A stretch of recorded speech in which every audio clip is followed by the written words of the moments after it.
Hi, everyone. Happy holidays. My name is Brooke Stampley, and I will be presenting the presentation on e-liquids and vapes. To start off with, I just kind of want to give everybody a background of what e-liquids is. It's known as vape juice. It has all these flavorings. Usually it's heated to produce an aerosol inhaled by the user, usually offering an alternative to traditional smoking. For the type of vapes, they come in various forms and put like including vape pens, box mods.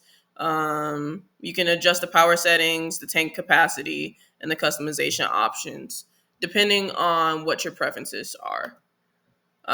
So as far as where it originated, there was this pharmacist named Han Lick. I hope I'm pronouncing that right.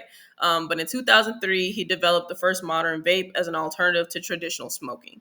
So, like, in his inspiration, it just basically came to a dream in him, like that he realized vaporizing nicotine could satisfy his cravings in a similar way to smoking a cigarette. Um, I'm gonna just talk a little bit more about how um, THC was, or like just basically what it is. So it's just found in cannabis. It's like a psychoactive component found in cannabis. It interacts with the endocannabinoid system. It influences various physiological process in us as people and produces euphoric effects in people when used. Um, the effects of THC vaping can lead to immediate effects like relaxation, altered perception, increased appetite. It may result in like dependency or respiratory issues, cognitive impairment. It binds to like CB1, which is highly concentrated in the brain, whereas memory, pleasure, and coordination is involved. And then mood, appetite, pain sensation for anandamide. So, like when THC binds to CB1 receptors, it produces psychoactive effects by interfering with the normal signaling. Nicotine is basically just a highly addictive chemical found in tobacco plants, stimulates the central nervous system, enhancing alertness, and it leads to dependence in users.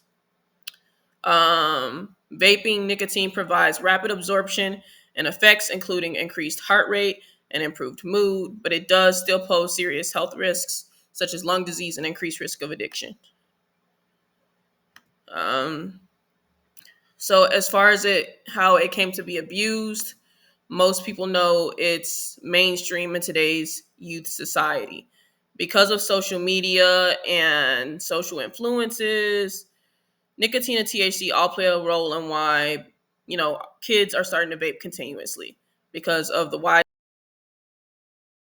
on social media and ads and the television or streaming services. Um, Kids love going for vapes with assorted flavors. Anything with mint, fruit, or candy, kids are gonna want to pick up. Most kids who do it definitely choose the ones with the flavoring. Their friends convince them to use them, or maybe somebody that smokes vapes. Eventually they'll use it too, and then this habit becomes addictive, and then they just can't stop. Um, So with nicotine, when people inhale e-cigarette vapor, nicotine is usually absorbed rapidly through the lungs and then it enters the bloodstream, reaching the brain within seconds. So with that being said, like there's this release of dopamine in the nucleus accumbens. So when dopamine releases, the pleasurable sensations that people experiences causes them to consume nicotine again and again and again. Um, for over time, the brain readjusting to nicotine. The nicotine also stimulates the release of other neurotransmitters like serotonin, norepinephrine, glutamate, which affect mood, arousal, and learning. All these things contribute to the stimulant and mood enhancing effects that nicotine usually, imposes on people.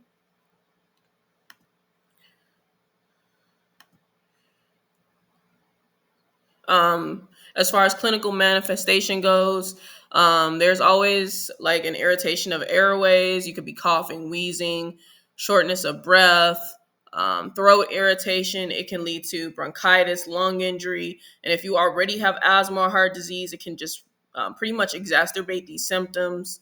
Um, I gave you a few photos here so you can see what vaping does to your body overall and over time.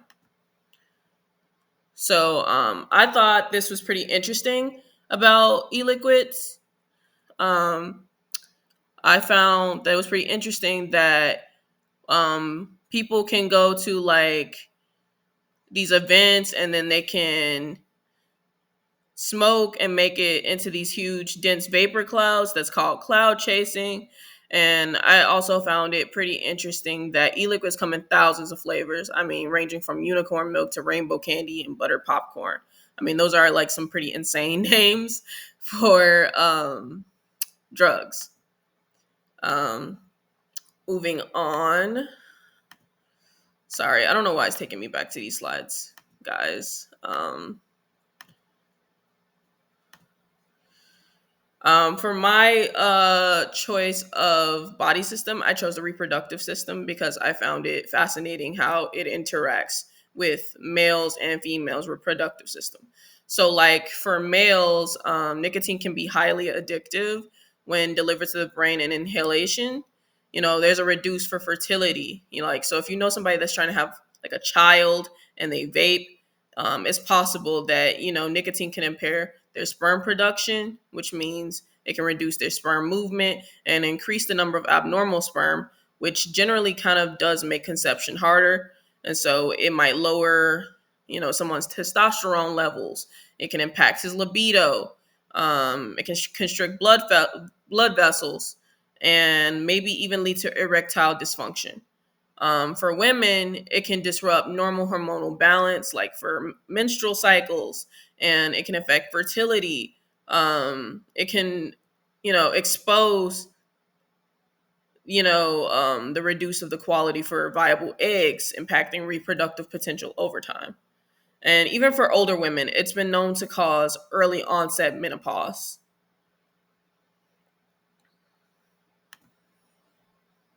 So we all know the reproductive system plays a crucial role in ensuring the survival of the male and female gametes to combine to form a fertilized egg.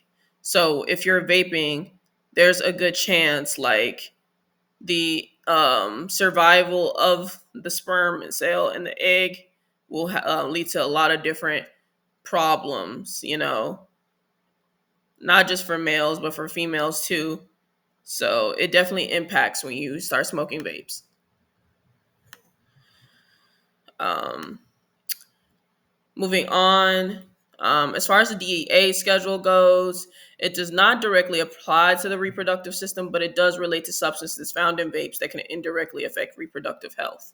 For like Schedule One, there's not really an accepted. It's not really accepted for medical use, and there's high potential for abuse. THC is a Schedule One substance through recreational and medical use in some states. Nicotine, although unscheduled, it is regulated by the FDA. And I'm just giving you guys some more background on what THC or nicotine will do as far as fertility goes. For cultural references, I took the liberty of finding some examples from some popular artists like Post Malone and Billie Eilish, who've been seen vaping and referencing vaping, in song lyrics or just influencing our youth culture. As far as gaming culture, I'm a gamer myself, and when I played Grand Theft Auto a couple years back, they definitely showed characters vaping and making jokes towards e-cigarettes to add realism to the game. Lots of games nowadays have downloadable content or skins that reference vape culture for fun. So it's definitely carved out a place in pop culture, internet humor, fashion, media, you name it. So for my last slide, I just would like to talk about the economic impact of the drug. So it can be significant and lots of implications for industries, governments, and communities. It often imposes significant taxes on vaping products, and then THC itself produces great revenue, like a great revenue stream. States like Colorado have generated over 2 billion in tax revenue from cannabis sales since legislation. And so legalization drives growth in manufacturing, retail, and distribution sectors for e-liquids and THC. So legalizing THC reduces costs related to policing, prosecuting, and incarcerating individuals for those related offenses. Legalization also reduces sales in traditional tobacco and nicotine markets as consumers shift to vaping or cannabis. That is all I have prepared for you guys today. I'm so sorry that this video ran long. This is my first time doing this via webcam. I hope that I said everything in a way that everybody could understand and just kind of like resonate with. I hope everybody has a happy holiday and thank you for listening. Okay.